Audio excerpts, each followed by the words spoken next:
Hola, buen día. Nosotros somos el equipo número 5, conformado por Jocelyn Cruz, Daniela González, Víctor Hernández, Emanuel López, Antonio Rodríguez y su servidor, Oscar Contreras. Nosotros les presentaremos el tema de los agujeros en la capa de ozono. Los científicos pueden plantear los problemas que afectan al medio ambiente con base a las evidencias disponibles, pero su solución no es responsabilidad de los científicos, es de toda la sociedad. Frases del Dr. Mario Molina. Yo les hablaré acerca de todo lo que antecedió al descubrimiento de los agujeros en la capa de ozono. Todo comenzó en el año de 1925, cuando se comenzaron a realizar investigaciones sobre sustancias que podrían acelerar el proceso de descomposición de la capa de ozono, principalmente las que contenían bromo.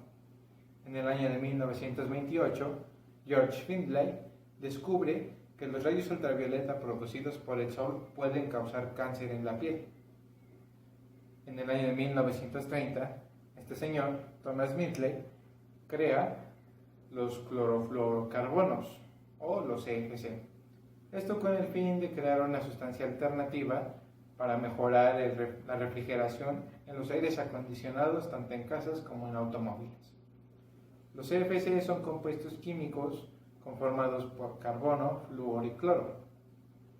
Estos pertenecen al grupo de los halocarbonos, es decir, compuestos químicos que contienen átomos de carbono unidos a átomos de halógeno. Los CFC no son tóxicos, estos eran usados en los inhaladores para el asma. Tampoco son inflamables, prácticamente su uso es seguro.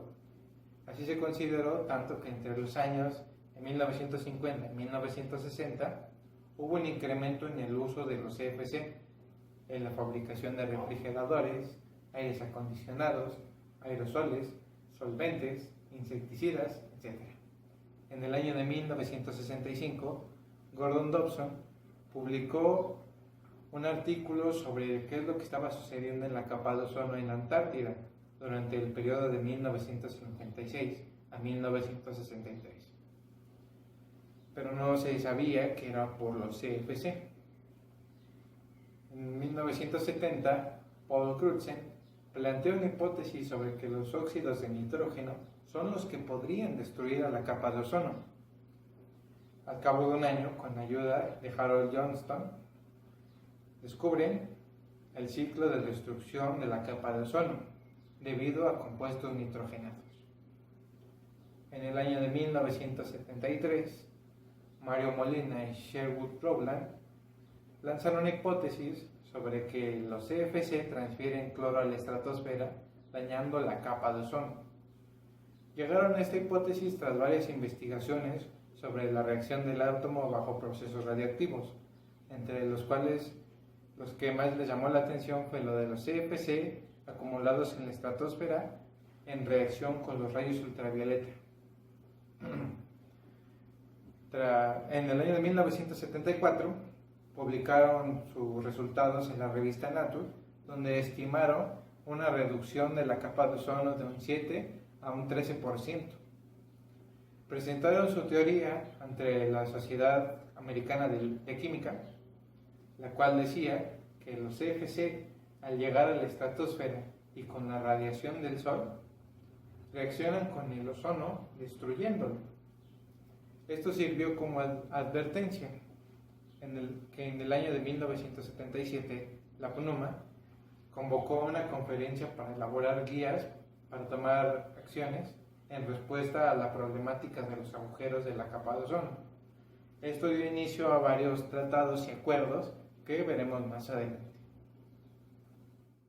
Les hablaré de la primera imagen captada del agujero de la capa de ozono por un satélite. Fue en el año de 1979 por el satélite meteorológico Nimbus 7. Lo hicieron para comprobar que existían daños a la capa de ozono por la acumulación de clorofluorocarbonos. Esto propuesto por los científicos Joel Farman y Mario Molina, por el motivo que empezaron a hacer análisis junto con la NASA para demostrar que los gases de clorofluorocarbono no se estaban dispersando, sino se estaban acumulando en la Antártida, en el Polo Norte, ya que ahí existe el clima adecuado de clorofluorocarbono, en donde empieza a destrozar las moléculas de ozono y empieza a bajar la cantidad de ozono. Se pensaba que el daño era del tamaño de Estados Unidos, pero con las pruebas vieron que era mayor el daño, que el diámetro del agujero tenía de 18.8 millones de kilómetros cuadrados. Es donde empezaron a tomar acciones para disminuir la cantidad de los clorofluorocarbonos. Les voy a hablar acerca del Convenio de Viena. Hace más de 30 años, ante la creciente preocupación científica internacional, ya se empezaba a sospechar de los clorofluorocarbonos y otros productos químicos similares como la causa del agotamiento del ozono en la Tierra. Es así como nace la primera iniciativa global para reparar este daño causado a la capa de ozono, denominado Convenio de Viena, el cual fue acordado el 22 de marzo de 1985 y entró en vigor el 22 de septiembre de 1988. Este convenio presentó el marco de trabajo para las actividades relacionadas con la protección de la capa de ozono y fue firmado inicialmente por 21 países, entre ellos México, Venezuela, Uruguay, Perú, Paraguay, Panamá, Jamaica, Haití, Ecuador, República Dominicana, Cuba, Costa Rica, Colombia, Chile, Brasil, entre otros. En las naciones convinieron adoptar medidas apropiadas para proteger la salud humana y el medio ambiente contra los efectos adversos resultantes que pudieran surgir de las actividades humanas y que modifiquen o pudieran modificar la capa de ozono. El principal cometido del Convenio de Viena era alentar la investigación, la cooperación entre los países, el intercambio de información y ejecutar medidas preventivas sobre la producción y las emisiones de las sustancias agotadoras de la capa de ozono. Para finalizar, existen dos de las principales medidas adoptadas por este convenio, entre las que están el establecimiento de una conferencia de las partes o países que lo conforman y que se reúnen cada 2 años. Y finalmente, el establecimiento de la Secretaría del Ozono, que es administrada por el Programa de las Naciones Unidas para el Medio Ambiente. A continuación, yo hablaré acerca del Protocolo de Montreal. Sus primeros contactos fueron en el año de 1987. Este mismo año, 43 naciones firmaron el documento, pero el 1 de enero de 1989 fue cuando entró en vigor y hasta el día de hoy 197 países firmaron nuestro protocolo. Ahora bien, el objetivo es establecer medidas concretas para la eliminación del uso de las sustancias que agoten nuestra capa de ozono, para evitar daños a la salud y a nuestro medio ambiente. La emisión de grandes cantidades de CFC fue el inicio de todo esto, ya que atrajo a 2 científicos que serían Mario Molina y George Boult, quienes en 1974 advirtieron que estos gases llegarían hasta la estratosfera. Este descubrimiento hizo que ellos dos ganaran el Premio Nobel de Química en 1995. México fue de los primeros países en ratificar el Protocolo de Montreal el 31 de marzo de 1988. El Protocolo de Montreal exige el control de casi 100 sustancias químicas en varias categorías. Para cada grupo o anexo de sustancias químicas existe un calendario, el cual generará que estas sustancias químicas vayan disminuyendo hasta el punto de eliminarlas. Aquí podemos ver nuestro calendario, que se divide en sustancia, usos, potencial de agotamiento del ozono, potencial de calentamiento global, vida atmosférica, que se va a basar en los años, congelamiento y reducciones del consumo, y fecha final de eliminación de esta sustancia. Nuestro protocolo cuenta con un marco normativo que empieza en 1985 y hasta el actual, que es 2016. Empieza con nuestro Convenio de Viena, prosigue con el Protocolo de Montreal y de ahí en adelante son enmiendas, las cuales se dan en Londres, Copenhague, Vietnam, Montreal, Beijing y Kigali, que es la actual. El Protocolo de Montreal en México. Desde 1990, México ha desarrollado 120 proyectos que han permitido eliminar el 99% del consumo de sustancias agotadoras del ozono, erradicando así el uso de clorofluorocarbonos, tetracloruro de carbono, halones y bromuro de metilo. México cumple su último compromiso ante el Protocolo de Montreal al crear el Plan Nacional de Eliminación de hidroclorofluorocarbonos utilizados en aires acondicionados, aerosoles, solventes industriales, fabricación de espumas, entre otros. Desde hace 30 años, México participa en el protocolo. Esto es prácticamente desde sus inicios que se dieran las firmas del protocolo. Esto para revertir el agotamiento de la capa de ozono, con la cual para el 2030 se habrá evitado una cantidad de 2 millones de casos anuales de cáncer. Además, evitaría lesiones oculares, daños al sistema inmunológico y nos ayudaría a proteger los ecosistemas. El Protocolo de Montreal en sus 30 años de existencia ha logrado la eliminación del 99% de los productos químicos que agotan la capa de ozono.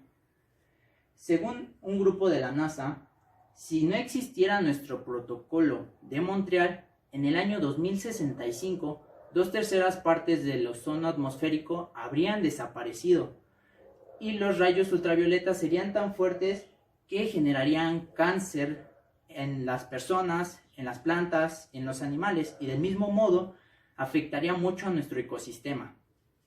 Por último, en 1994 la Asamblea General de las Naciones Unidas proclamó el 16 de septiembre Día Internacional de la Preservación de la Capa de Ozono.